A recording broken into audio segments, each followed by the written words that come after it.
This is the biggest secret of a clean sofa. All stains and dirt disappear from any sofa or armchair instantly. Dust mites, molds, and fungi die. Companies that manufacture sofas and sell special cleaning products don't want you to know this. For this trick, we will need a large bowl, then add 2 tablespoons of baking soda to it. It will be responsible for removing germs and bacteria. Then add 1 tablespoon of toothpaste. If possible, use a white one. Another ingredient is fabric softener. Add 2 tablespoons to the bowl.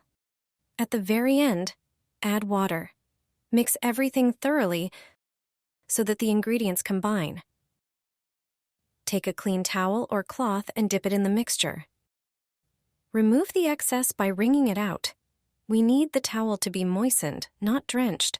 Once you've done this, place the cloth on the couch like this. Without worrying, place the iron in the middle of it. Wrap it exactly as I did with the cloth. Iron the couch with the iron wrapped in the towel. You won't have to dry anything. Ironing the mixture will dry it immediately. Now your couch is clean, dry, fresh, and free of bacteria.